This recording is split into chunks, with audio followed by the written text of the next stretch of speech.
Chapter 5. Unless you have been very, very lucky, you have undoubtedly experienced events in your life that have made you cry. So unless you have been very, very lucky, you know that a good long session of weeping can often make you feel better, even if your circumstances have not changed one bit. So it was with the Baudelaire orphans. Having cried all night, they rose the next morning feeling as if a weight were lifted off their shoulder. The three children knew, of course, that they were still in a terrible situation, but they thought they might do something to make it better. The morning's note from Count Olaf ordered them to chop firewood in the backyard, and as Violet and Klaus swung the axe down over each log to break it into smaller pieces, they discussed possible plans of action, while Sonny chewed meditatively on a small piece of wood. "Clearly," Klaus said, fingering the ugly bruise on his face where Olaf had struck him, "we cannot stay here any longer. I would rather take my chances on the streets than live in this terrible place.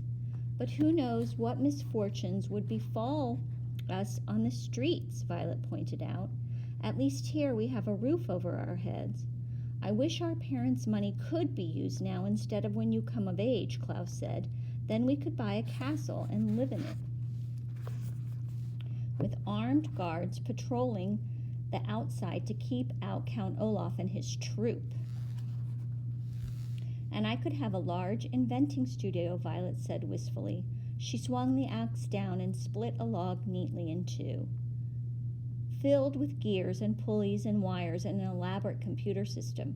"And I could have a large library," Klaus said, "as comfortable as Justice Strauss's but more enormous." "Gibbo!" Sonny shrieked, which appeared to mean, "and I could have lots of things to bite." "But in the meantime," Violet said, "we have to do something about our predicament." "Perhaps Justice Strauss could adopt us," Klaus said. "She said we were always welcome in her home."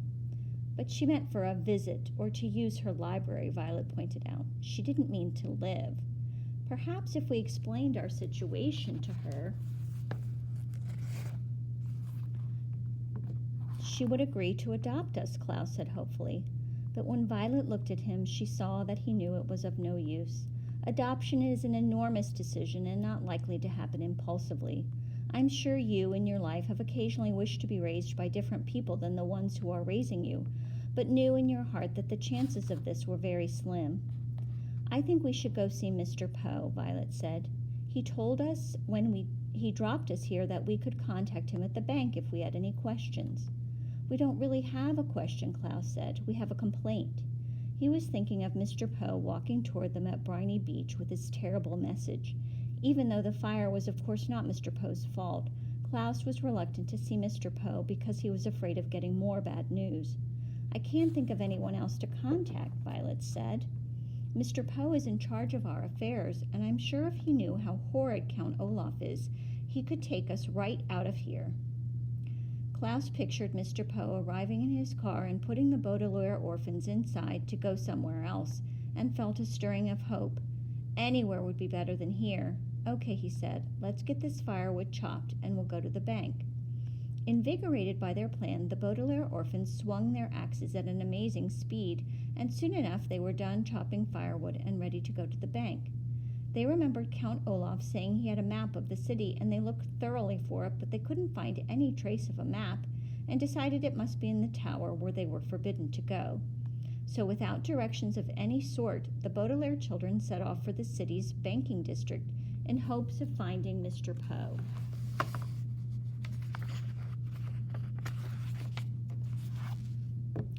After walking through the meat district, the flower district, the sculpture district, the three children arrived at the banking district, pausing to take a refreshing sip of water at the fountain of victorious finance.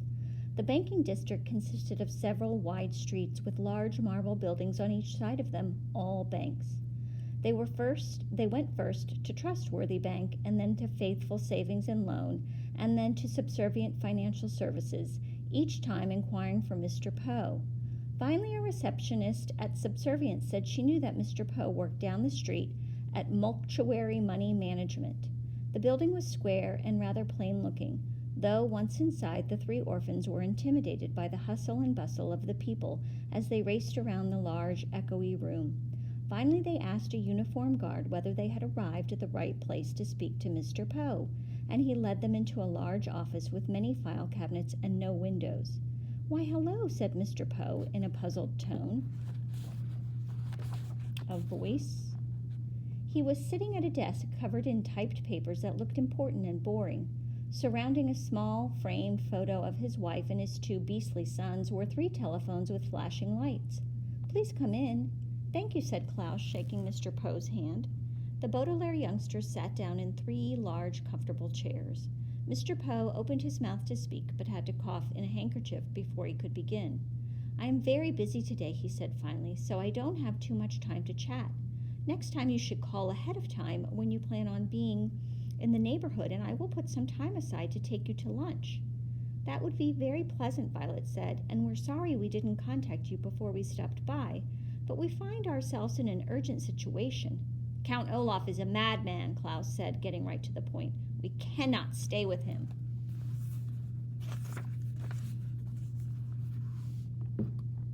He struck Klaus across the face. "See his bruise?" Violet said, but just as she said it, one of the telephones rang in a loud, unpleasant wail. "Excuse me," Mr. Poe said, and picked up the phone. "Poe here," he said into the receiver. "What? Yes? Yes? Yes? Yes? No? Yes? Thank you." He hung up the phone and looked at the Baudelaires as if he had forgotten they were there. "I'm sorry," Mr. Poe said. "What were you talking about?"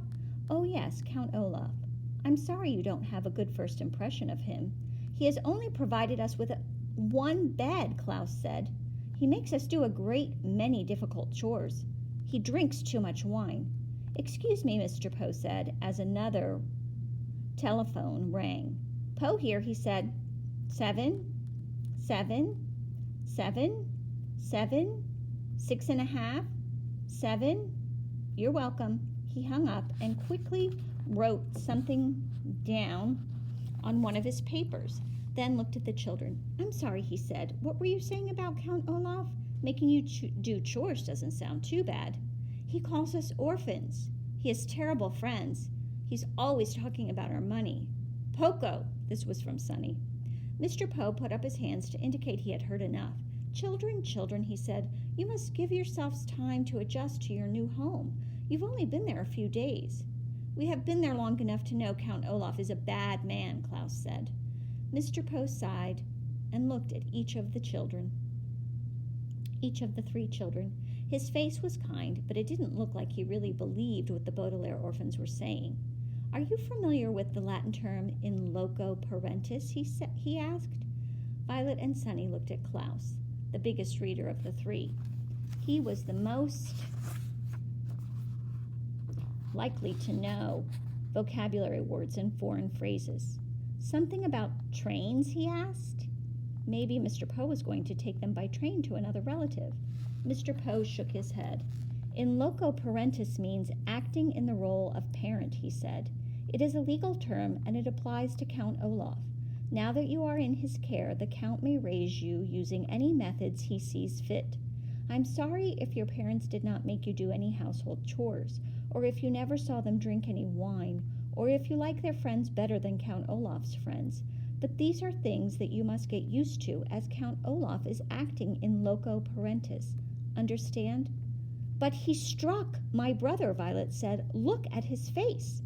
As Violet spoke, Mr. Poe reached into his pocket for his handkerchief and covered his mouth, coughed many, many times into it. He coughed so loudly that Violet could not be certain he had heard her. "Whatever Count Olaf has done," Mr. Poe said, glancing down at one of his papers and circling a number, "he has acted in loco parentis, and there's nothing I can do about it. Your money will be protected by myself and by the bank, but Count Olaf's parenting techniques are his own business. Now, I hate to usher you out post haste, but I have very much work to do." The children just sat there stunned. Mr. Poe looked up and cleared his throat. "Post haste," he said, means you'll do nothing to help us," Violet finished for him. She was shaking with anger and frustration as one of the phones began ringing. She stood up and walked out of the room, followed by Klaus, who was carrying Sonny. They stalked out of the bank and stood on the street, not knowing what to do next. "What shall we do next?" Klaus asked sadly. Violet stared up at the sky. She wished she could invent something that could take them out of there. "It's getting a bit late," she said. "We might as well just go back and think of something else tomorrow. Perhaps we can stop and see Justice Strauss." "But you said she wouldn't be able to help us," Klaus said. "Not for help," Violet said, "for books. It is very useful when one is young to learn the difference between literally and figuratively. If something happens literally, it actually happens.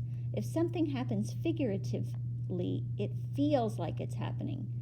If you are literally jumping for joy, for instance, it means you are leaping in the air because you are very happy. If you are figuratively jumping for joy, it means you are so happy that you could jump for joy, but you are saving your energy for other matters." The Baudelaire orphans walked back to Count Olaf's neighborhood and stopped at the home of Justice Strauss, who welcomed them inside and let them choose books from the library. Violet chose several about mechanical inventions. Klaus chose several about wolves, and Sunny found a book with many pictures of teeth inside. They then went to their room and crowded together on one bed, reading intently and happily. Figuratively, they escaped from Count Olaf and their miserable existence. They did not literally escape because they were still in his house and vulnerable to Olaf's evil in loco parentis ways. But by immersing themselves in their favorite reading topics, they felt far away from their predicament, as if they had escaped. In the situation of the orphans, figuratively escaping was not enough, of course, but at the end of a tiring and hopeless day, it would have to do. Violet, Klaus, and Sunny read their books, and in the back of their minds hoped that soon their figurative escape would eventually turn into a literal one.